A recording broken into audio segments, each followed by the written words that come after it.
Tout le monde commence toujours dans le livre d'Apocalypse pour nous parler de la marque de la bête. Et de nous parler en fait du nombre de la marque de la bête, 666. La Bible dit, et ces commandements que je te donne aujourd'hui seront dans ton cœur. Tu les lieras comme un signe sur tes mains. Et ils seront comme des frontaux entre tes yeux. Alléluia. Son sceau, c'est sa parole. Alléluia. Donc, tous ces jours-ci, nous sommes en train de voir la moisson. Nous discutons sur la moisson. Alléluia. Amen. Et la dernière fois, nous avons vu que le premier type de moisson, c'est le ministère, c'est le travail, c'est la mission de l'Église de Jésus-Christ sur la terre. Et c'est pourquoi nous pouvons voir que depuis le temps des apôtres jusqu'à aujourd'hui, les églises sont engagées dans le salut des âmes. Alléluia. Amen. Ça, c'est la mission que Jésus a donnée à son église sur la terre. Il a dit, allez par tout le monde et faites de toutes les nations les disciples. Ça veut dire, rassurez-vous que j'ai des disciples dans toutes les nations. Et c'est ce que nous avons vu depuis des années. Nous pouvons le voir depuis le temps des apôtres jusqu'à aujourd'hui. Les églises font un travail merveilleux sur la terre. Alléluia. Amen. Ça, c'est le premier niveau de la moisson. Et vous voyez, la difficulté que nous avons aujourd'hui, c'est que bien qu'étant dans la mission de gagner les âmes dans le monde entier, nous retrouvons en fait un mélange dans des églises locales, dans le monde entier. Ce qui nous emmène à dire que ce n'est pas suffisant de dire que tous ceux qui sont à l'église, tous ceux qui vont dans les églises sont réellement sauvés. C'est un fait. Alléluia. C'est pourquoi nous avons vu en fait l'apostasie qui se déroule dans les communautés, dans le monde entier. La chute de nombreux chrétiens. Et nous avons vu que cette chute-là, c'est bien au-delà du fait de fumer, de boire, de coucher avec les femmes. Nous parlons de la doctrine de Jésus-Christ. Alléluia. Nous parlons de la vie de Jésus-Christ. Nous parlons de la mise en pratique de ses principes, de sa parole dans nos vies. Alléluia. Donc, la moisson est très importante. C'est pourquoi nous avons débuté par voir le travail de l'Église dans le monde entier. Et ensuite, nous avons vu que, au-delà de cette moisson, il y a ce que nous appelons la moisson finale. Il y a une moisson finale. Alléluia. Et cette fois-ci, ce ne sera pas l'Église qui va moissonner. Parce que nous moissonnons tous les jours. Nous prêchons l'Évangile. Nous gagnons les âmes à Christ. Et nous espérons que ces âmes sont véritablement converties et nées de nouveau. Maintenant, la Bible nous parle d'un nouveau type de moisson. Alléluia. Ce type de moisson, c'est ce que nous appelons la moisson finale. Et la question que nous nous posons aujourd'hui, c'est que seras-tu moissonné? Si tu es en Christ, peu importe le nombre d'années mises en Christ, est-ce que tu seras moissonné? Alléluia. Amen. Et c'est cette moisson finale que nous appelons l'enlèvement. Lorsque l'enlèvement a lieu, ce ne sera pas nous, l'Église, qui allons en fait récolter, puisque c'est nous-mêmes qui avons besoin d'être récoltés. Alléluia. C'est la question que chaque chrétien doit se poser. Suis-je prêt? Parce que nous sommes dans l'année de la préparation. L'année de l'évangile. C'est l'année de la préparation. En fait, les gens ne comprennent pas le concept de l'évangile. L'évangile, en fait, est à deux niveaux. Le premier, c'est ton salut personnel. Le second, c'est le salut de tous ceux qui t'entourent. Mais depuis des années, nous nous focalisons seulement sur le salut des autres. nous nous oublions. Jésus a dit, à quoi servira-t-il à un homme de gagner le monde entier s'il perd son âme? Et vous voyez, Jésus ne s'adresse pas aux païens seulement. Il s'adresse à son Église. Parce que c'est le même, en fait, qui nous dit que lorsqu'il reviendra, trouvera-t-il de la foi sur terre? Ça nous, en fait, ça nous interpelle. Ça m'interpelle. Ça interpelle aux chrétiens. Ça interpelle tous ceux qui croient en Jésus. Quand Jésus reviendra, trouvera-t-il de la foi dans mon esprit? Trouvera-t-il de la foi dans mon cœur? Alléluia. J'aimerais que nous puissions aller dans ce verset. Allons-y dans le livre de Luc chapitre 18. Oh, gloire, gloire, gloire. Alors, je veux lire à partir du verset 7. Merci Seigneur Jésus. Alléluia. Le verset 7 dit, « Et Dieu ne fera-t-il pas justice à ses élus? » Qui? Nous. Jésus parle de nous. Il s'adresse à l'Église. Il s'adresse aux chrétiens. Alléluia. Il dit, « Dieu ne fera-t-il pas justice à ses élus qui crient à lui jour et nuit? Et tardera-t-il à leur égard?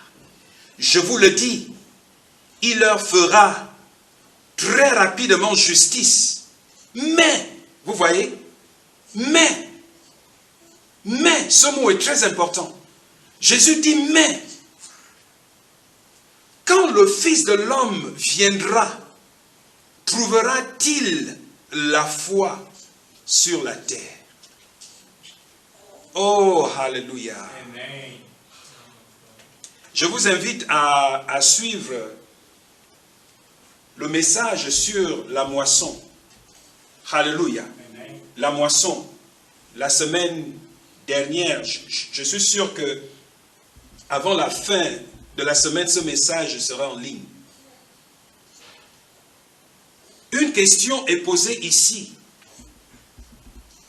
L'évangile de Jésus-Christ est centré sur son Église, premièrement.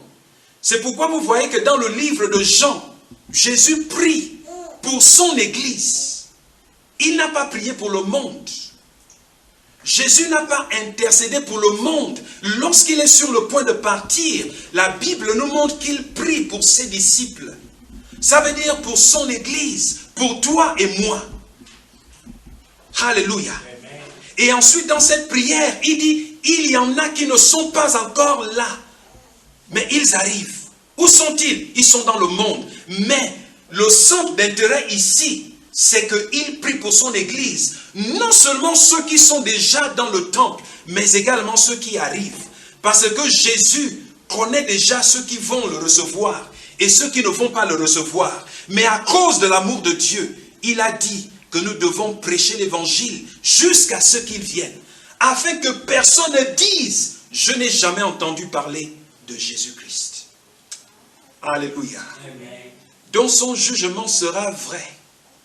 Son jugement sera juste. Personne n'aura de doute dans son cœur vis-à-vis d'une âme perdue, vis-à-vis de Lucifer ou des anges déchus. Tout le monde sera convaincu du jugement juste de Dieu. Alléluia. Mais vous voyez, Jésus pose la question, quand il viendra, trouvera-t-il de la foi sur terre? Allez-y dans plusieurs églises dans le monde entier. Le message donné par leurs dirigeants, vous allez voir que tous parlent de la même chose. Nous sommes dans l'année de la préparation. Es-tu prêt, Église de Dieu? Es-tu prêt, serviteur de Dieu, servant de Dieu? Es-tu prêt? Travailles-tu à ton salut? Sur quoi est portée ton attention? Parce que le cœur de Dieu, c'est son Église. Et son Église, c'est toi. La raison de sa venue, la venue de Jésus, la raison de la Bible, la raison de tout ce que Dieu a accompli sur la terre, c'est toi. La Bible nous montre même que même si tu étais le seul sur ce monde, sur cette terre, Jésus serait toujours venu pour toi. Ça veut dire que tu as de la valeur à ses yeux. Alors, il t'interpelle, il te dit, travaille à ton salut. Oublie l'estrade, oublie la gloire, oublie l'argent, oublie toutes ces choses.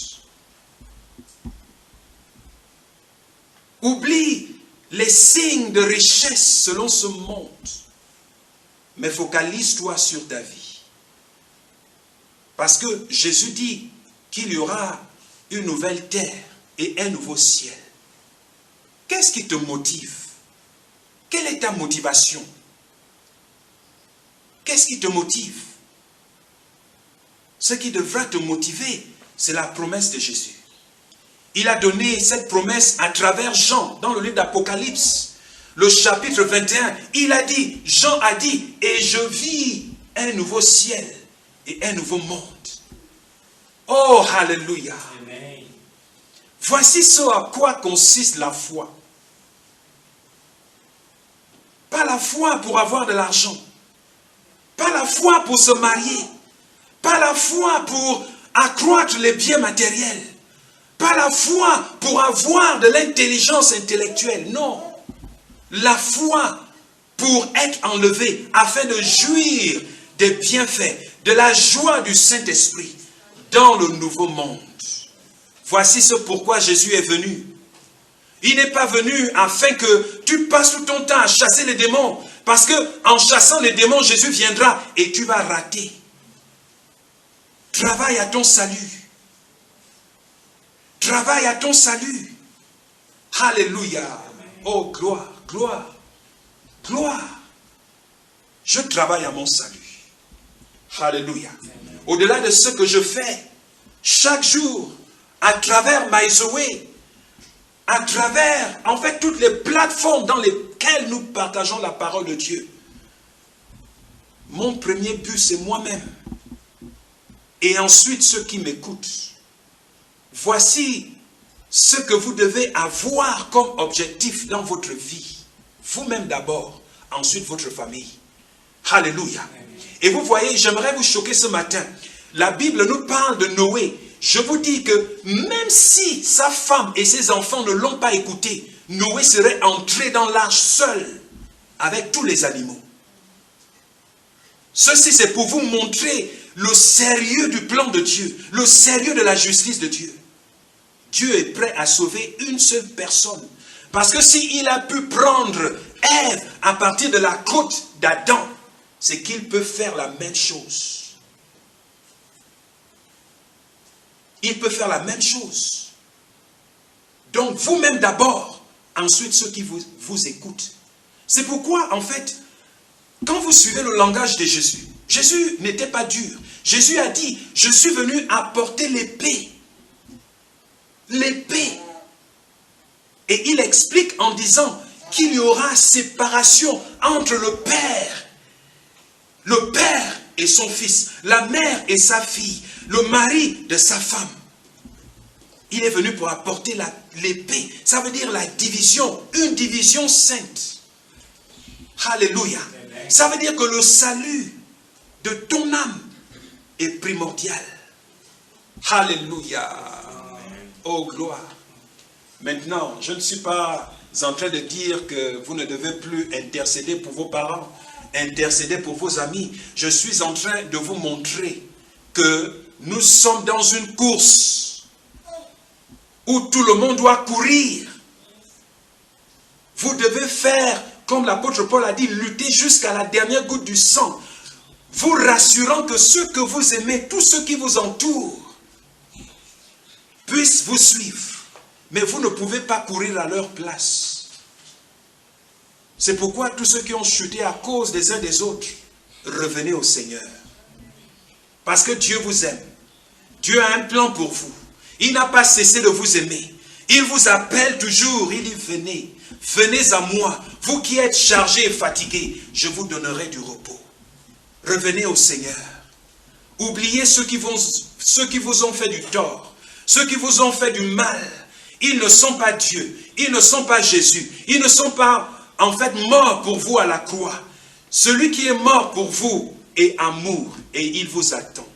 Alléluia. Gloire à Dieu. Alléluia. Donc nous sommes en train de parler de la moisson finale. Alléluia. Et il était important que je puisse introduire avec ce verset de Luc, chapitre 18, pour vous montrer en fait le cœur de Jésus, vous concernant. Le cœur de Jésus concernant l'église de Jésus-Christ sur la terre. Alléluia. L'apôtre Paul a dit, il nous a clairement démontré que dans les derniers temps, parce que nous sommes dans les derniers temps, depuis le temps des apôtres jusqu'à aujourd'hui, nous sommes dans les derniers temps.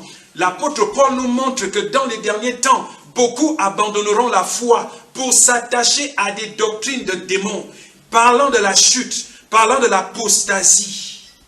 Alléluia. Maintenant, j'aimerais que nous puissions regarder un peu les paroles de Jésus dans le livre de Matthieu. Alléluia. Chapitre 13, parlant de la moisson finale. Oh, gloire. Ah, Seigneur, merci. Pendant que vous êtes en train de sauver les âmes, rassurez-vous que vous-même, vous avez besoin d'être récoltés. Alléluia. Mais avant de parler de ce type de récolte, j'aimerais vous montrer en fait une parabole que Jésus nous donne concernant la moisson finale. Alléluia. Matthieu chapitre 13, je lis le verset 24. La Bible dit, il leur dit une autre, et il dit, le royaume des cieux est semblable à un homme qui a semé une bonne sémence dans son champ. Mais pendant que les gens dormaient, son ennemi vint et sema l'ivraie au milieu du blé et s'en alla. Lorsque l'herbe eut poussé et donné du fruit, l'ivraie vint aussi. Les serviteurs du maître de la maison vinrent et lui dirent, « Seigneur, n'as-tu pas semé une bonne sémence dans ton champ? D'où vient donc qu'il y a de l'ivraie? » Il leur répondit, « C'est un ennemi qui a fait cela. » Alléluia. Amen. Et les serviteurs lui dirent, « Veux-tu que nous allions l'arracher? » Non, dit-il, de peur qu'en arrachant l'ivraie, vous ne déraciniez en même temps le blé. Laissez-les donc ensemble, l'un et l'autre, jusqu'à la moisson. Alléluia. Et à l'époque de la moisson, je dirais aux moissonneurs, arrachez d'abord l'ivraie et liez-la en gerbe pour le brûler. Mais amassez le blé dans son grenier. Gloire. Alléluia. Je vous ai parlé de l'apostasie. Et je vous ai dit, dans l'un des enseignements que nous avons eu à donner, je vous ai dit que l'apostasie, c'est le signe le plus important avant la venue de Jésus-Christ. Parce que Jésus lui-même est celui qui nous donne cette prophétie. Il dit, dans l'église, voici ce qui va arriver. Alléluia. Voici le but. Jésus est venu pour restaurer le royaume de Dieu. Et le royaume de Dieu est composé du royaume des hommes et le royaume des anges. Jésus est venu pour restaurer les choses, pour remettre les clés au Père des Pères, le Père des Lumières. Alléluia. Mais avant qu'il le fasse, il faut qu'il détruise le mal dans toute son existence. Alléluia. Lorsque toutes choses lui auront été soumises, alors le Fils lui-même sera soumis à celui à celui qui lui a soumis toutes choses, afin que Dieu soit tout en tous. Alléluia. Laissez-moi relire le verset 24 jusqu'au verset 43. Vous vous rappelez que l'apôtre Paul a dit que le Dieu de ce siècle, parlant des temps de la fin, le Dieu de ce siècle les a aveuglés, si bien qu'ils ne peuvent pas entendre ou comprendre. Ça veut dire recevoir l'évangile. Donc ils sont aveuglés. C'est ce qui arrive aujourd'hui. Le monde n'arrive même plus à distinguer la vraie église de la mauvaise église. Alléluia. Le verset 24, je relis. La Bible dit, il leur dit une autre. Et il dit, le royaume des cieux. Alléluia. Le royaume des cieux, ça veut dire le corps de Christ. Le royaume des cieux, il se réfère au corps de Christ. Ça veut dire l'église. Ça veut dire toi et moi. C'est ce qu'il dit. Il dit le royaume des cieux est semblable à un homme. Alléluia. Qui a sémé, parlant de la sémence, la mission. Ta mission, tu sèmes. Tu gagnes les âmes. Non seulement tu gagnes les âmes, mais tu te gagnes aussi parce que tu sèmes la parole de Dieu dans ton cœur, dans ta vie. Alléluia. Tu te rassures, c'est pourquoi l'apôtre Paul dit à Timothée que veille sur ton enseignement et sur toi-même. Alléluia. Veille sur toi-même. Ça veut dire sème en toi. Comme tu sèmes dans les vies des autres. Parce qu'en le faisant, tu te sauveras toi-même. Mais également ceux qui t'écoutent. Alléluia. C'est ce que Jésus dit ici. Il dit, le royaume des cieux. Le royaume des cieux, ça veut dire le corps de Christ, toi et moi, est semblable à un homme qui a sémé une bonne sémence. Ça veut dire la parole de Dieu. Beaucoup de chrétiens aujourd'hui ne lisent plus la Bible. Beaucoup de chrétiens aujourd'hui, en fait, vivent sur la base de ce qu'ils entendent, plutôt que sur la base de ce qu'ils ont, en fait, découvert eux-mêmes dans les Écritures. 99% de la connaissance de beaucoup de chrétiens aujourd'hui est basée sur ce qu'ils ont entendu sur l'estrade. Pas parce qu'ils ont ouvert la Bible. Pour creuser, afin de grandir. Oh, alléluia. Semer une bonne semence, ça veut dire la parole de Dieu, dans son champ. Ça peut être la terre, ça peut être l'église, ça peut être le cœur. Peu importe le contexte. Alléluia. La Bible dit, nous parlons de l'apostasie, le verset 25. Mais pendant que les gens, parlant des chrétiens, les leaders d'église, les églises, pendant que les gens dormaient, vous voyez, c'est dangereux de dormir. Jésus a dit, mon Père travaille, ainsi le Fils de l'homme doit travailler. Il dit, mon Père travaille toujours. Nous ne devons pas nous relâcher. Nous ne devons pas accepter de nous perdre, de nous distraire par des challenges, par des problèmes, par l'argent, par tout ce qui distrait les chrétiens. C'est ce qui nous est arrivé aujourd'hui. Lorsque le corona arrive, l'Église était censée être la solution du monde. Parce que la Bible dit que le monde attend la révélation des fils de l'homme. Où sont ces fils de l'homme aujourd'hui? Parce que le monde, en fait, ne reconnaît même pas l'Église. Parce que même les églises, en fait, sont victimes. Combien de chrétiens sont victimes du coronavirus? Alors que la Bible dit, s'ils boivent quelques breuvages mortels, il ne leur fera aucun mal. Karabosa, karabos. Où sommes ces fils de Dieu? Pourquoi est-ce que nous ne nous sommes pas révélés? Au temps de l'Ancien Testament, lorsqu'il y avait des problèmes, le roi allait voir le prophète pour chercher des solutions. Mais aujourd'hui, nous sommes tous victimes d'un simple virus qui n'est pas censé nous faire du mal.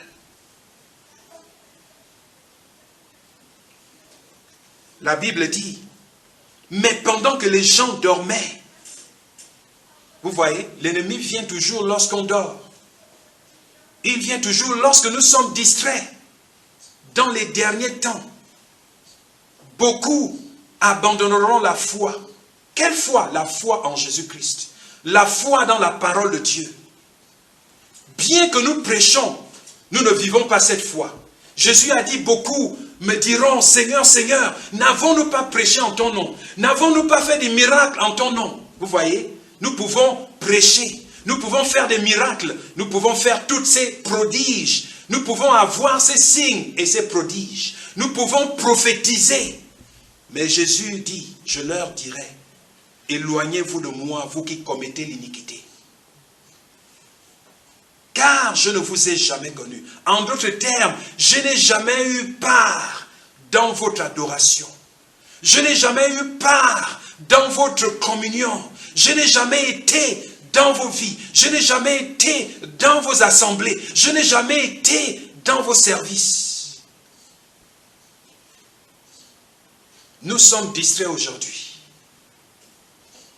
C'est pourquoi vous voyez, lorsque Jean, à l'île de Patmos, lorsque Jésus se révèle à lui, quand vous lisez le chapitre 1 d'Apocalypse, le chapitre 2 et le chapitre 3, vous voyez que la première chose que Jésus dit à Jean, c'est de lui dire, écris aux 7 églises. Et ces 7 églises symbolisent en fait les types de chrétiens que nous avons aujourd'hui. Les types d'églises que nous avons aujourd'hui. Nous avons des églises fidèles, nous avons des chrétiens fidèles, mais nous avons des églises en fait qui se sont corrompues. Nous avons des chrétiens et des églises corrompues, des églises et des chrétiens en fait qui sont ni chauds ni froids. On ne sait pas sur quoi ils se tiennent. La chute, l'apostasie. C'est la première chose que Jésus instruit à Jean. Il lui dit, écris ces lettres. En d'autres termes, va parler à ces églises. Il leur dit, revenez à moi. Bien que vous fassiez des miracles, bien que vous prêchiez, bien que vous défendiez la justice, mais il y a ce domaine de votre vie que vous devez en fait, vous devez vous préparer parce que j'arrive. C'est ce qu'il dit. Il dit, je viens avec ma récompense. Il dit, la récompense est avec moi, je viens. Alléluia. Oh, gloire à Dieu.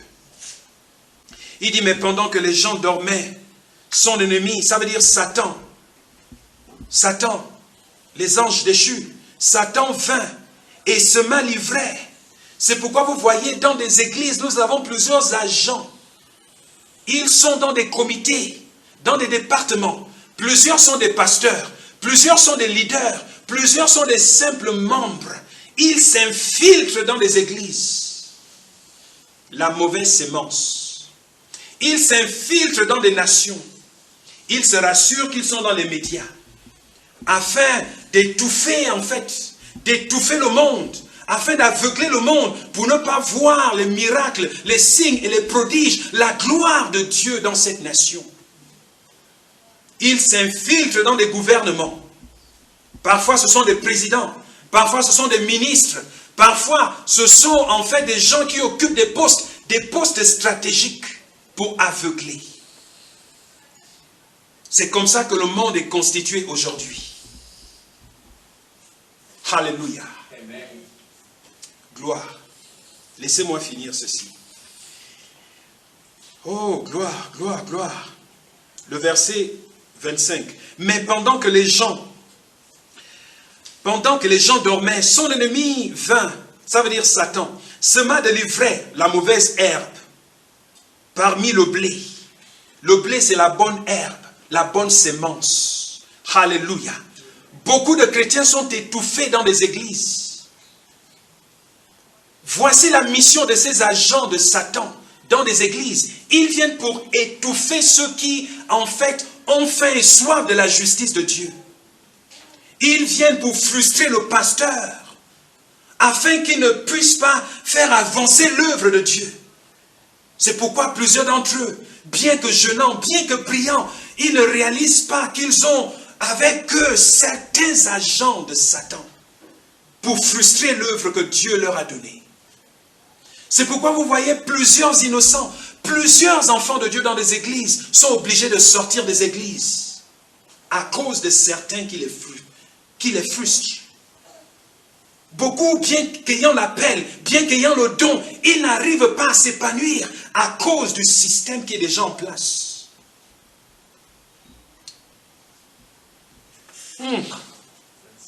Alléluia.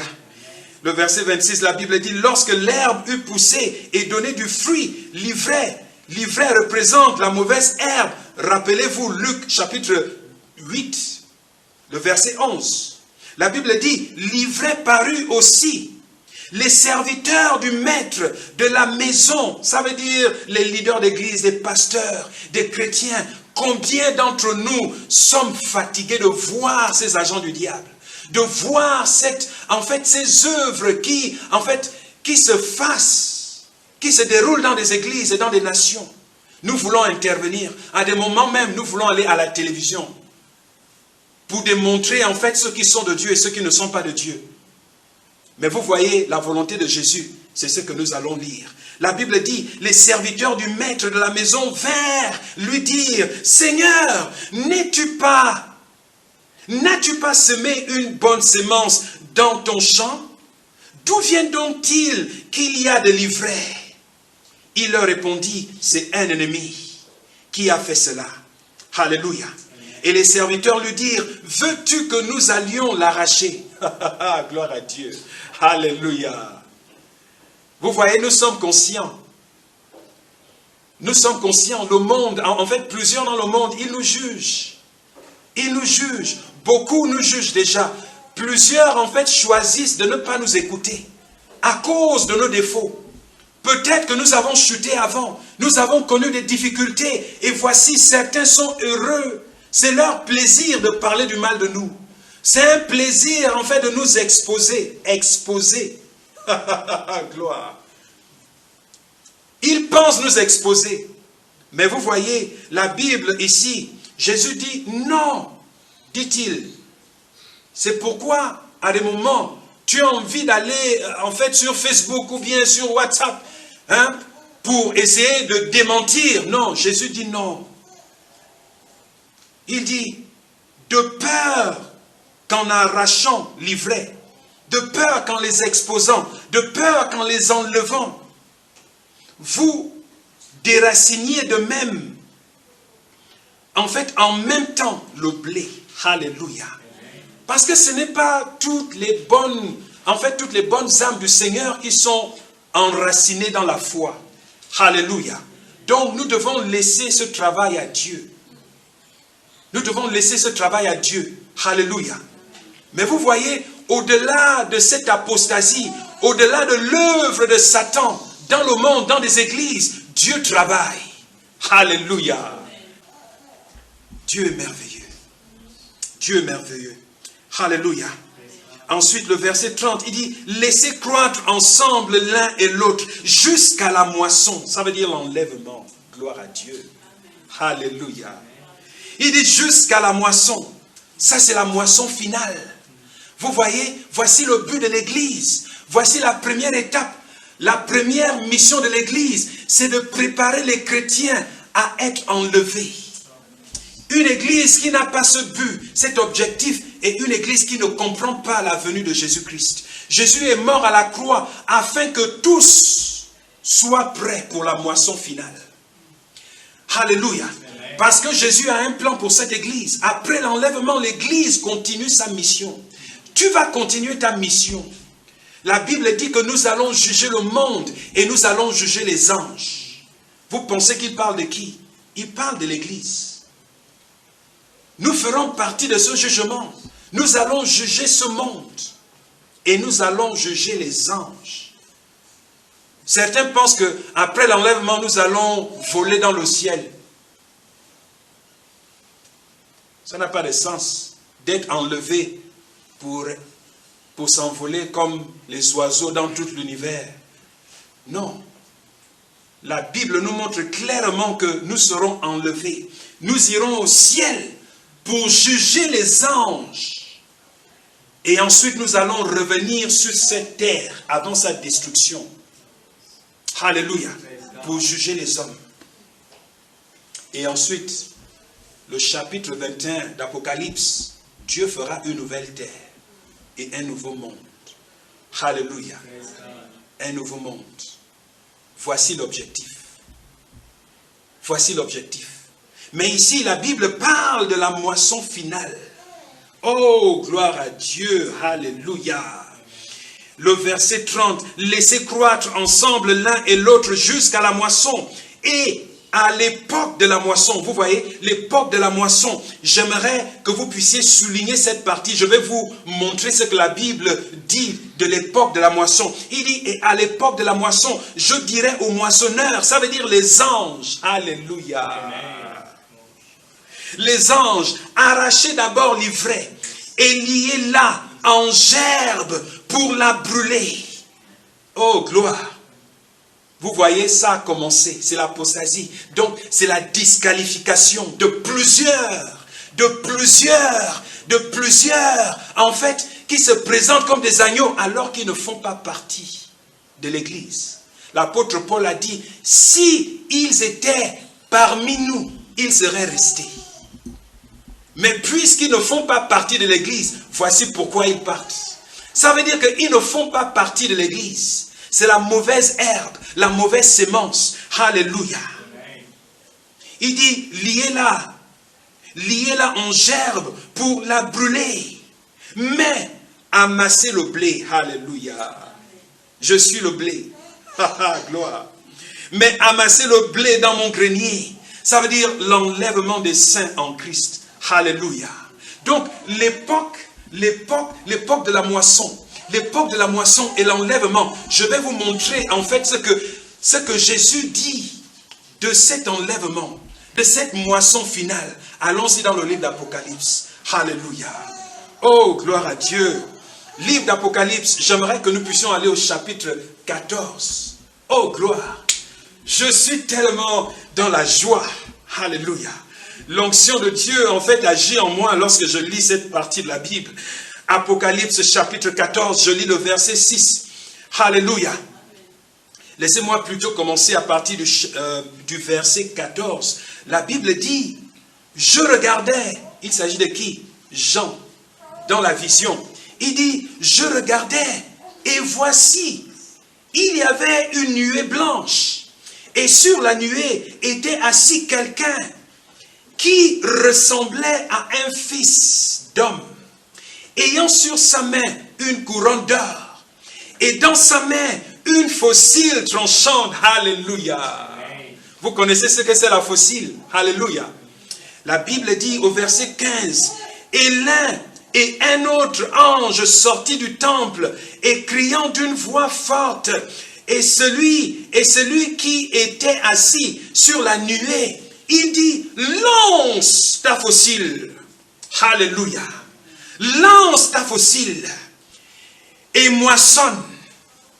Vous voyez? Lance ta faucille et moissonne. Et cette faucille, je vous ai dit, ça représente la puissance non seulement de la résurrection des morts en Christ. Parce que la Bible dit, à la dernière trompette, les morts en Christ ressusciteront. Alléluia. Et nous qui serons vivants à cette époque, nous serons enlevés en un clin d'œil. La Bible dit, lance ta faucille et moissonne. Alléluia. Moissonne, moissonne, lance la faucille et moissonne. Voici ce que l'ange instruit. Alléluia. Oh, merci Seigneur. Merci Seigneur. Ensuite il dit, car l'heure de moissonner est venue. L'heure de moissonner est venue, car la moisson de la terre est mûre. Robasa karabos. Alléluia. Le verset 16, la Bible dit, et celui qui était assis sur la nuée jeta sa fossile sur la terre, et la terre fut moissonnée. Alléluia. Gloire à Dieu. Merci Seigneur. Merci Jésus. Alléluia. C'est ce que je vous ai dit, que Jésus, en fait, se présente à Jean et il lui dit, apprête l'église, dis-leur qu'ils doivent s'apprêter. Es-tu prêt, mon frère? Es-tu prêt, ma soeur? Alléluia. Est-ce que tu es prêt? Est-ce que tu es prêt? Le temps est venu de sanctifier ta foi, de rediriger ta foi sur ce qui est essentiel.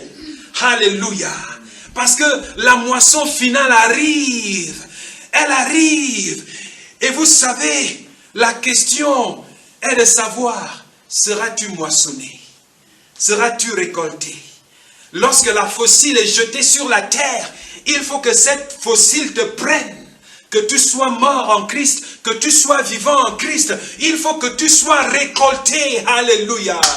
Gloire à Dieu. Alléluia. Merci Seigneur. Merci Seigneur. Vous voyez, ça c'est l'évangile pur de Jésus-Christ. Beaucoup de chrétiens en fait sont aveuglés aujourd'hui par des doctrines de démons où ils passent de janvier à décembre dans la délivrance. Les prophéties en fait qui ne les emmènent pas à l'édification divine. L'apôtre Paul a dit que nous devons nous édifier. Il dit car l'exercice corporel est utile à peu de choses, mais la piété est utile à tout. Parce que cette piété a la promesse de la vie présente et de celle qui est à venir. Alléluia. La piété. Travaille à devenir pieux. La piété, c'est la vie de Dieu. C'est de développer le caractère de Jésus en toi. C'est de développer la nature de Dieu en toi. C'est de devenir comme lui. La Bible dit, tel il est, tel nous sommes sur cette terre. C'est de développer son caractère, sa personnalité, de réfléchir comme lui, de voir comme lui, de penser comme lui. Alléluia. Merci Seigneur. C'est de faire que la parole de Dieu te transforme, te régénère. Alléluia. Afin de lui ressembler. Oh, gloire. Gloire à toi, Seigneur. Lui ressembler à Jésus. Devenir comme Jésus. Penser comme lui. La Bible dit, ayez les pensées qui étaient en Jésus-Christ. Développer les pensées de Christ. Les pensées de Christ. Avoir le cœur de Christ. Son fardeau, son amour, son caractère. Alléluia. Savoir que nous sommes prêts, c'est de lui ressembler. Alléluia. Voici le plan de Jésus. C'est pour vous dire que une fois que l'église est enlevée, ce n'est pas la fin de l'église. L'église va continuer son règne. Alléluia. Jésus doit continuer son règne. Et puisque Jésus doit continuer son règne, nous également, nous devons continuer notre règne avec Jésus. Alléluia. Ce qui me réjouit le cœur et l'esprit, c'est que nous sommes sur le point d'entrer dans la phase de la gloire éternelle. En tant qu'enfant de Dieu, tu es sur le point d'entrer dans la phase de la gloire éternelle. Alléluia. Tu n'auras plus de maladie. Tu n'auras plus en fait de souffrance. Tu ne connaîtras plus en fait toutes ces choses. Mais tu seras dans la gloire éternelle. Parce que la première chose que tu dois faire, c'est de juger les anges et les hommes de ce monde. Après ça, la Bible dit, Jean a dit, et je vis un nouveau monde. Dieu fit un nouveau monde et un nouveau ciel. Alléluia.